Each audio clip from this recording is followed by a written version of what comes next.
Well, hello. Hello. Do sit. Thank you. Now, I was contacted. Yes, your wife. My ex-wife. Who picked it up from an American. Yes. Well, isn't that a lesson to us all? Had any symptoms? I've had a discharge, I think. You think?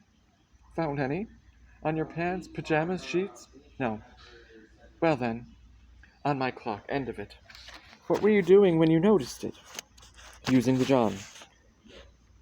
Pass on, tip of, tool, anything else? Bit of pain urinating.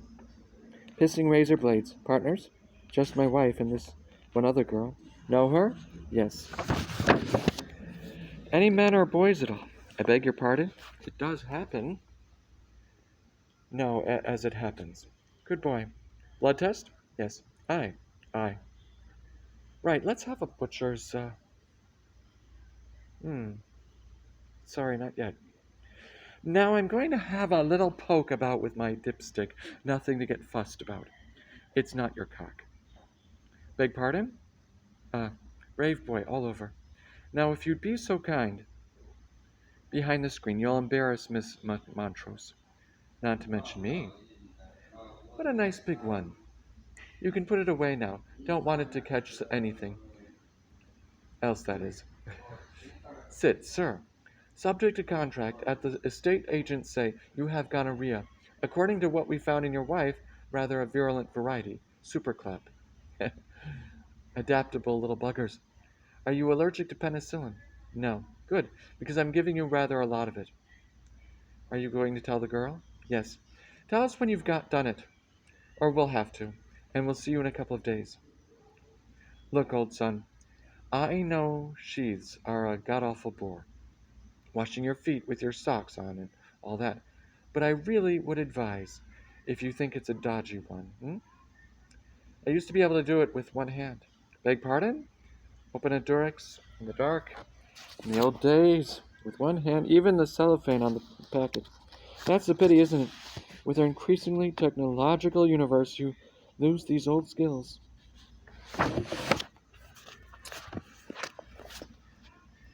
You get the pills from the dispensary. No drinking, screwing, or wanking for 6 weeks. I do have a name. Hmm?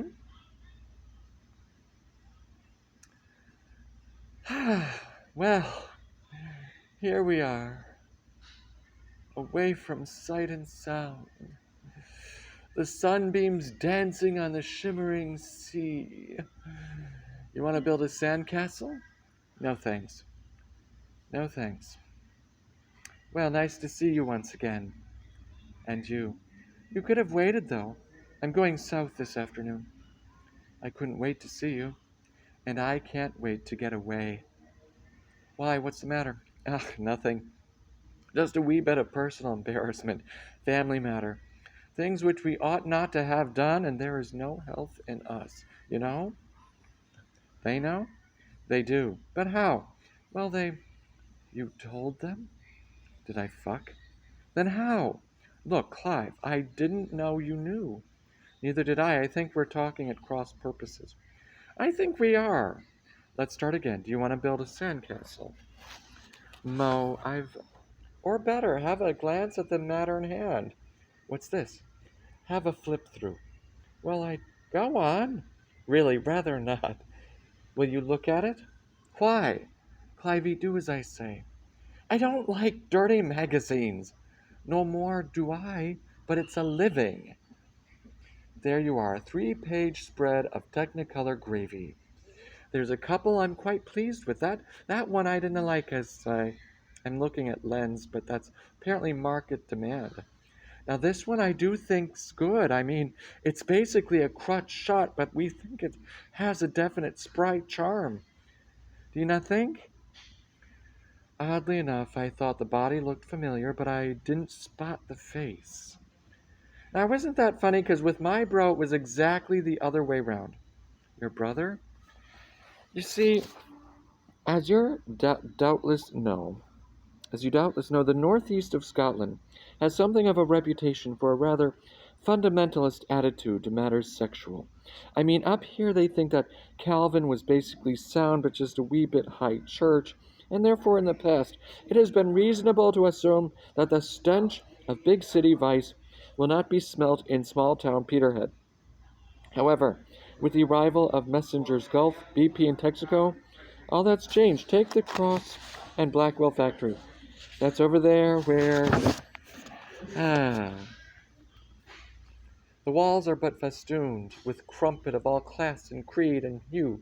My God, said Bro, I didn't ken the rest of it, but I couldn't have missed the face. I didn't think I exaggerating when I say it didn't go well, to go down too well. No. Ugh, well, it cannot be helped. Got your ideas, ties, and hit the road. So here I am. Yeah. So what's the fuss with you? Well, give me a clue. Are the words sexual or object on the card? If you like. Aye, and brother, double standard of, and father, equally, no doubt. Who comes home every day, expects his tea there on the table, and hasn't done the washing up since 1959. Well, why do you come and see me? Did you sleep with the photographer? No. Or anyone since me? It's no concern of yours, but no. Good. Why? I've given you a dose. Eh? I've given you a VD. You've what? You've probably almost certainly got VD. What VD? Venereal disease. I mean which? Gonorrhea, apparently. Well, that's a relief. Why? Syphilis gives you a face rash. The clap's much more interior altogether. What do you do? What? For a living. Do you remember? You went all coy about it. I'm a journalist. Left or right-handed? Ambidextrous. Then how would you like me to break your fingers one by one? No more do I want blemishes disfiguring my flesh. I'm looking at your own. From this scrubby apologia for a beach, I'm looking at those ulcerations of the ends of your bay, those cranes and tanks and greasy cables. I'm listening and I hear the humming of machinery and, yes, the warble of a helicopter, but I don't hear any birds. Ugh, well, it's brought a lot to the place. Just shut your eyes and listen to the cash till. Lie back and think about the balance of payments, just how fastidious you can afford to be. I went to a party on the 30th of April, 1975. That's nice. Yes, and I met a lot of people I knew. One does. And all of them, us, had reason to view that date with some involvement, personal attachment, if you like. A kind of celebration. What? One chap, for instance, who had been involved in all the stuff that we were celebrating, had recently returned from Portugal. Much impressed he'd been, although he had, as it fell out, been in Oporto when it was all happening in Lisbon, and in Lisbon when they were getting it all together in Oporto. But there we are. And anyway, it didn't matter, because his thesis was on sexual discourse in the later Thomas Hardy, and he knew Wessex like the back of his hand. What? Another was a woman from a different tradition. She was much more on the San Franciscan wing of things, the horticultural persuasion, you know. Give a pig a dahlia and you're bound to free his head. And she'd been into counter-journalism, cut-ups, page on page of jolly turn-on stuff you couldn't read because of massive transfer overlay. But does it matter? And she's now the really rather well-off owner of a periodical devoted to the martial arts of, well, to do her justice, North Korea. What? And the third was a Marxist working for a group of economic forecasters.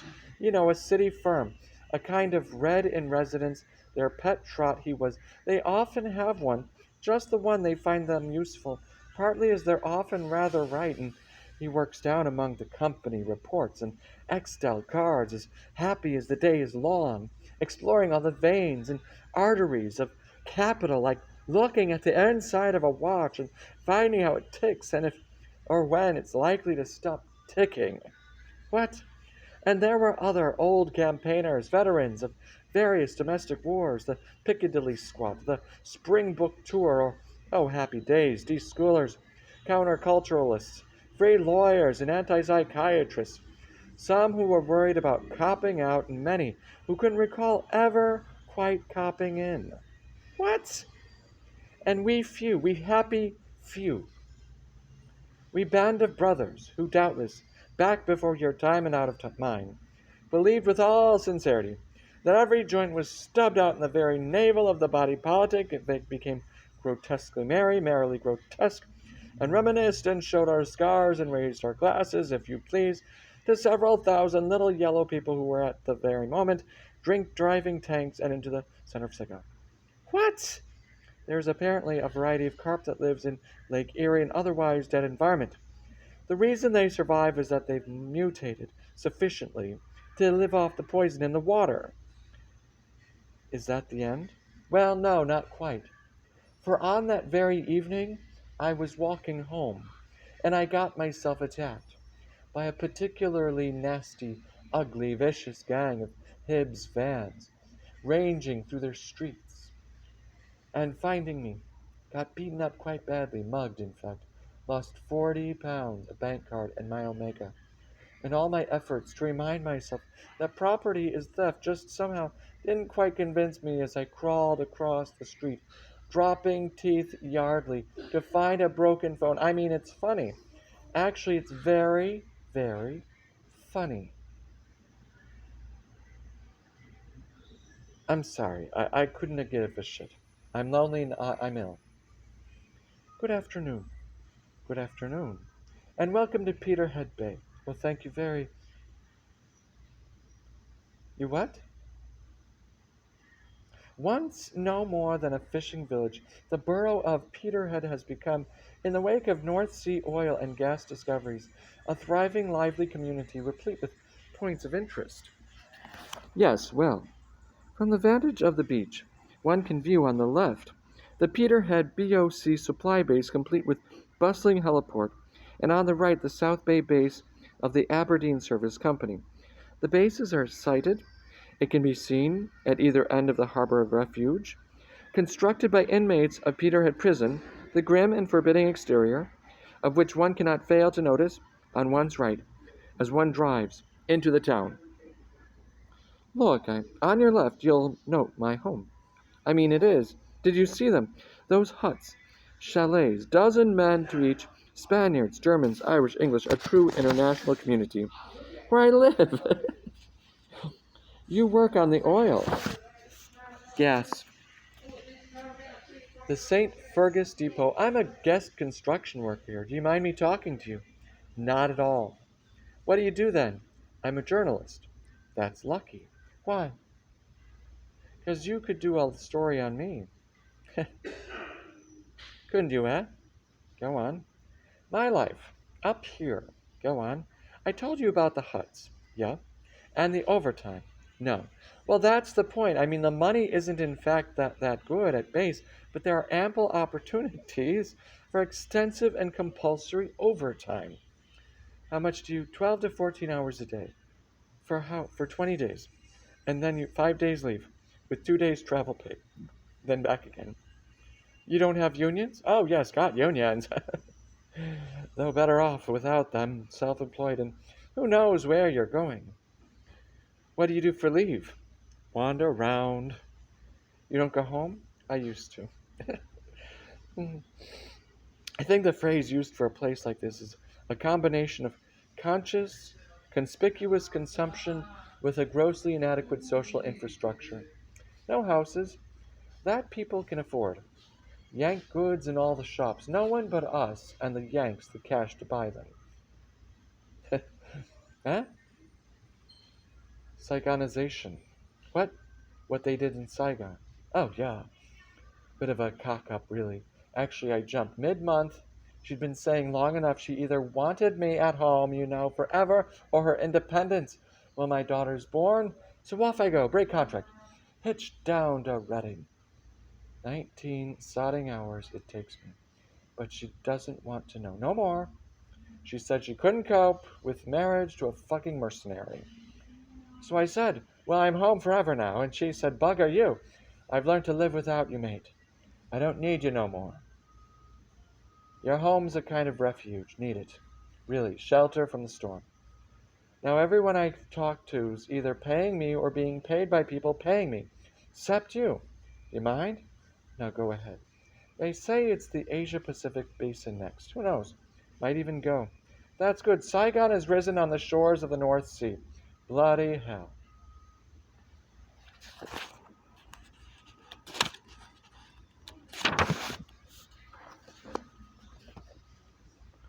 Pants off? Stand up, please. Lie down, please. And put your feet in the stirrups. Eh?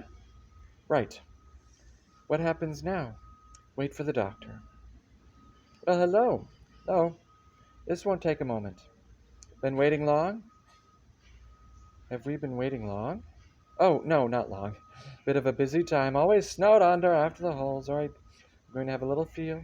Good. Had any pain? No pain. Not been conscious of any inflammation at the mouth of the womb? No. And no discharge, but you're aware of. Huh? Any fluid coming out? Oh, no. Or pain during intercourse? I had no intercourse. Oh, no. Right. Now I'm just popping in to have a little look. Just relax. Sorry, you're not relaxing. Unless you relax, I'm afraid it'll hurt. You're not from this neck of the woods, are you? No, I'm from, don't tell me, Aberdeenshire. That's right. Clever me. Why did you come south? For work? Yes. There we are, all in. There we are, all over it. You can get up now. Right. If you could just hang on for 20 minutes or so, Maureen, we can give you the results. Then, if it's positive, it's just a matter of, yes? Should you, yes? Nothing. Then it's just a matter of some pills and keeping off the booze and the boys for a few weeks. The nurse will explain. Bye for now. You can get dressed. What a fucking job. What? Poking up people's fucking cunts all day. He should have know my name. Vicky, Claymore, you know my name at last. The people told me. Wasn't this a gas? Who else is here? We were the first. Who's the other half of we? Mo. A girl I'm working with whom I gather your husband. I can't make up my mind whether this thing is funny or ghoulish. In that respect, it's a bit like a Hammer film. Before or after Clive. We met independently. Full circle. No, not with a model. A breach of etiquette. Also, it's inclined to upset your handheld work. When you say model, well, oh yes, I see. I didn't realize. I don't think I've ever met a... Vicky, this is Mo. Mo, Vicky, this is a teacher, an old friend of mine, a warm and wonderful human being, and your ex-lover's ex-wife. Hello. Mo wasn't sure she wanted to come. I said I thought it was a splendid idea. She's been talking to our host. Yes, where's Clive? I think he's in the kitchen, filling the vol au vent. I'd forgotten how delightful this apartment is. Yes, I must say I really like these tenement buildings. There's such a feeling of community. Yes, Clive likes them too. He doesn't ever actually speak to his neighbors, of course, but he nonetheless just adores feeling the community. Crisp. Sss. Clive. Vicky, how are you? Fine, how are you? Fine. Are you going to explain the t-shirt now, or do we have to wait for a full house? What? Oh, yes. No, it's just that I'm into pre-puberty. I think it's really groovy. I can't be doing with all these snobs who despise them for gaining a mass popular audience. I'd have them rather than Jefferson Aeroplane any day. It's like Rollerball, which I know everyone's very snotty about, but I thought was a wizard yarn. I see. That's the doorbell, Clive. So it is. Claymore, would you and Mo like to go and answer the door? Of course. To see you. Nice. And you. I'm sorry about the way you know. Doesn't matter. After all, I've reason to apologize. Oh no, after all. Now there's always something there to remind me. I hope not. Well, Bacharach, David, 60-ish, recorded by Sandy Shawn, 64, on Pi. You're unbelievable. One day, who knows, we might, get together and mingle a microbe. Well, perhaps, who knows? You burn me up inside. Andrew. Hello, Mrs. B. Long time. Yes. Where's Clivey? Getting into bubble rock. Have you been introduced? This is Andrew McCluskey. He's Clive's best pal. It's very touching. They make David and Jonathan look like vague acquaintances, and when they get into their act, they're such fun to be with. Good to see you, Mrs. B. And you, Andrew. Drinky time. It's a piquant little number. From the sunny side of the grove. Slightly gauche, perhaps, but I think one laughs with it. rather than added. Here you are, Vicky. McCluskey, it's orange juice, McCluskey. Mrs. B, why are we drinking orange juice? Because we've all got gonorrhea, Andrew. Oh, aye, sorry. Think nothing of it.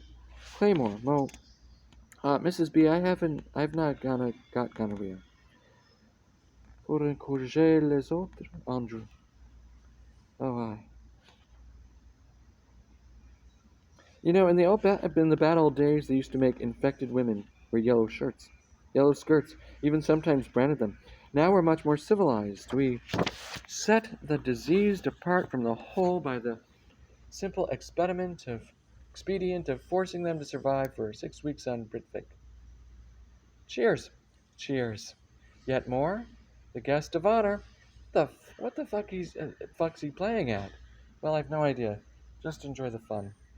I think it's a splendid idea. Yes, I imagine you. Jesus. Ah.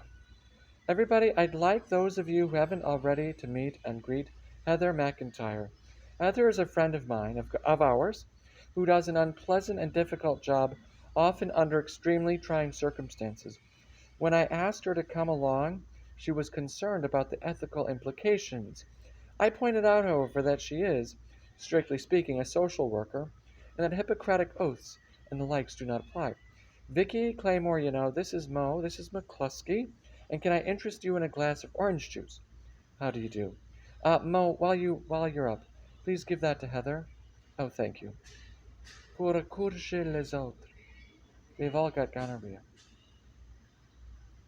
She knows that, Andrew. She told us. Oh, yes, well, right. I'm really looking forward to this evening. I mean, we're pretty sure that Mussolini had both gonorrhea and syphilis. Hitler had gonorrhea. Lord Randolph Churchill, of course, was syphilitic, as was Henry VIII, Ivan the Terrible, Napoleon, Catherine the Great, Louis the XV. And there's the artists, Wilde, of course, Van Gogh, Strindberg, Gauguin, even Keats, certainly Schubert and Schopenhauer, Goya. And during the great outbreak of the 1940s and the 1490s and the 1500s, of course, you couldn't move for them. Charles VIII and Francis I of France, Erasmus, Benvenuto Cellini, at least three popes. I'm very interested in Botticelli. Botticelli. It's an amazing, complicated, and rather silly game which allows Clive to show off how many people he's heard of. I thought Clive meant he'd had it. Actually, quite precisely not. Anyone want a pineapple juice at Claymore? Never mix, never worry. What about fucking Botticelli? Right, help yourselves. Where were we? Heather was just telling us that Hitler had gonorrhea and what good company we're in. Oh, yes, I'm sorry about Clive, Heather. He always gets overexcited at party time. Sooner or later, he'll be sick. Well, I was only... Yes, I was right. Primavera, 1480, Birth of Venus, 1485, however. Raphael, Leo X, 1517, La Donna Velata, 1515, and even the Goldfinch Madonna, 1506. Point of story, Clivey? Well, McCluskey, Botticelli and Raphael were both wop painters. You see, I'm pig ignorant, who painted very pretty and famous works of art, culturally deprived. They painted, however, in very different styles. Botticelli was essentially Arcadian, evocative of prehistoric golden ages of lost innocence and much admired by the more flowery romantics of the later 19th century. I mean, I'm so thick. I think Tintoretto's an Italian aperitif, whereas Raphael was a much more urban, matinee, urbane phenomenon, with his painting finger very definitely on the pulse of all the latest current scientific thinking, the iron laws of human progress, all that stuff, and thus much unadmired by said romantics who christened themselves pre-Raphaelites for that very reason, and that Whistler's mother was a racehorse. Now, Botticelli painted all his great works before 1494, when Raphael was just 11 years old and hadn't got beyond the dirty doodle stage. Get to the point, Clive. This is getting boring. Syphilis was brought to Europe by Christopher Columbus in 1494. Isn't that fascinating? Don't you see? A world of truth and simple beauty, gentle trios of graces banging idyllically away up and down the greensward, is suddenly and irrevocably shattered. The time of man's innocence runs out. The worm in the old apple finally triumphant. Eden, R.I.P. Yeah, well, yes, well, I'm specifically, that is based on the somewhat discredited assumption that syphilis came back from America, which is now regarded as best as lazy biology, and worst is downright racialist. Ah, there you are, we get blamed for everything. Not you, Claymore, Heather meant for the Red Indians. I have Red Indian blood. I'm 1/32nd genuine Blackfoot. Sorry. In fact, the 1490s epidemic was caused by freer travel, mobile, rootless populations, relaxation of morals, and war. It's said to have started during some siege or other among mercenaries. The blob on your knob can cost you your job, eh? I beg your pardon? It's what they used to tell the soldiers in Vietnam. It didn't do much good, did it? McCluskey. I'm thinking, Clivey. What? Don't give a dose to the one you love most. Awfully clever. You're not nice to be near. It's if you got gonorrhea. Ah, yes, but can you spell it? Do some on McCluskey. There. There what? There was a young man from Torbay who thought that the sif went away. He believed that a chunker was only a canker, which healed in a week and a day. What? It's a poem. Students learn about the symptoms of syphilis. I once had a ferret with a final year medic from Inverness who used to mumble it all the time, often at the most inopportune moments. Now, how did it go? Something about that he's now in a terrible plight. That's it. But he's now in a terrible plight. His pupils won't close in the light. His heart is cavorting. His wife is abhorring as he squints. Thank you, squints through his gun barrel sight. Arthralgia cuts into his slumber. His aorta's in need of a plumber. Sorry. And now he has tabes. And saber-shinned babies, and his gummies have grown beyond number. Don't tell me. His hair is falling away, and his spirituettes increase each day. He's developed paresis, his long talks with Jesus, and thinks he's the queen of the May. The last verse refers to GPI, the last stage of neurosyphilis, general paralysis of the insane. We know quite a lot about it because of the study of 200 people in Alabama who were diagnosed as syphilitics in 1932 and left to die of it over the following 40 years. I think you have contravened the parameters of taste, McCluskey. Oh, I'm sorry, I didn't mean... It doesn't matter, he does it all the time. Watch it, Clivey. I mean, the way I look at it is this. When I was a kid, I had measles, mumps, and whooping cough. In adolescence, I had sinusitis and impacted wisdom teeth. Since then, I've had conjunctivitis, several bouts of flu, and venereal disease. I mean, for Christ's sake. Exactly. There's this little boy wandering around the grass market late at night, you see? And a copper comes up to him and says, "Hey, Sonny, what are you doing here?" And little boy says, "I'm looking for a tart." And the cop says, "Why are you looking for a tart?" And he says, "Well, because I want to catch VD." And the cop says, "Why on earth do you want to catch VD?" And the boy says, "Well, if I catch VD, I can give it to the au pair. And she'll give it to my dad. And my dad will give it to my mom. And my mom will give it to the milkman. And he's the bastard I'm really after. Yesterday I trod on my tortoise." Girl comes back from a holiday in Eastern Europe. She tells her friend it's terrible. "I think I've got a dose." And her friend says, "How do you know? Have you had a checkup?" And he says, "No, it was a Hungarian." Please yourselves, I've run out. I only know one joke, and that was it. I did hear once. Heather, oh, I don't. Of this Englishman. Shut up, McCluskey. Oh, come on. You must be a one-woman anthology. Oh, well. Who had a cute... Fuck off, Andrew. I said it in Chicago. I can't do the accent. Try it. Well, Chicago speakeasy, you know, and Bugsy comes in, sees Big Louie at the bar and says, "Hi, Louie. Where's the broad I saw you with last night?" And Louie says, "What broad, Bugsy?" And Bugsy says, "You know, that big blonde dame with the huge, and Louie says, "Oh, that. Oh, that broad. Well, it really cut me up, Bugsy, but she died." And Bugsy says, "That's terrible, Louie. What did she die of?" And Louie says, "Well, Bugsy, she died of gonorrhea. But Louie, you can't die of gonorrhea. You can if you give it to Louie." Well, I think I might be going. McCluskey, why? Ugh, well, you see, I'm a bit all out of this. And it is. 10:15. Precisely, and McCluskey. Clivey, what about les autres? It'll be so good for our souls. I did once have a sort of pelvic rash. A pelvic rash? Why are you claiming as an STD? A what? Sexually transmitted. I thought that STD was telephones. It's like the telephone. You can get anybody on it, but it only involves two people at any one time. So then, McCluskey's rash. Well, I was told they said it could have been venereally passed on. Well, one suspects in your case, Andrew, that cirrhosis of the liver could be venereally passed on. No, I won't have this. I won't feel guilty. No, but perhaps left out. Beg pardon? For McCluskey, I'm so sorry. Naturally, this breaks my heart, but there is status and degree in all this, and in the pecking order of decadent disorders, pelvic rashes are essentially bottom drawer. I mean, this doesn't make you any less of a good person. Let me make this clear. Ah, well, if we're talking about decadent diseases. Yes, McCluskey. What if we're talking about decadence? Well, then we might consider, well, indeed.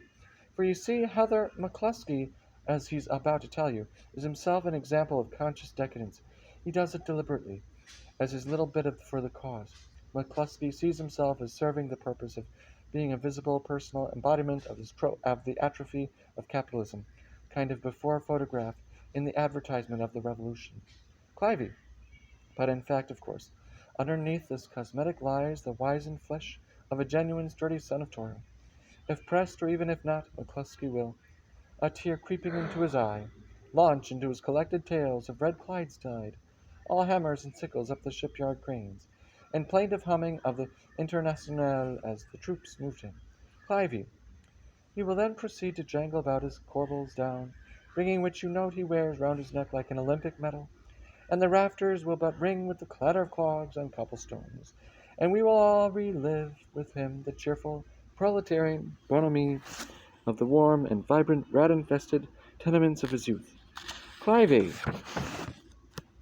And finally, we get the tales told at the knee, the general strike, and how his old dad ran.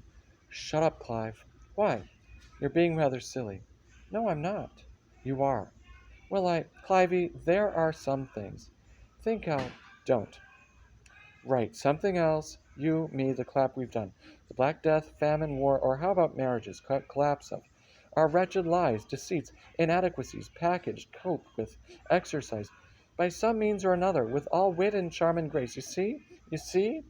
Go on. Go on. All right, I will. We're comfortable, cozy. We can cope with anything. Our copability and coziness just oozes from us like detergent. It's the only thing we're really good at. And there's people in this room. Two people. Only two. Who aren't cozy. Because coziness is just what being folk like us, not folk like them, is all about. The point of story, point of everything. So, dear Heather, want to go? And miss the further cozy fun? All right, let me ask you a question. Some guy rings you up. A guy, perhaps you haven't seen him since university or something.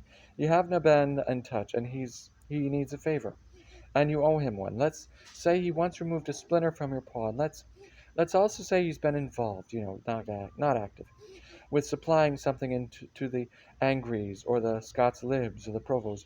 And you don't approve, of course. Why should you? But the guy's a pal, and he says, put me up. I need a place to go to.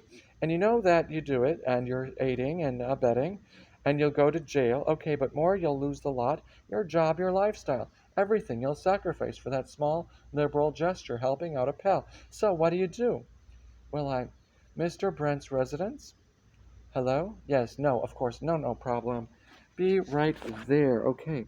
It's the office. Apparently, there's a meeting, assorted rightists, orange lodgers, and they think some national front. Anyway, it's being picketed. Things are looking uglier by the minute, and they want me down there right away to cover it. I got the contacts, see? Sometimes I don't think people realize the revolution that's taken place.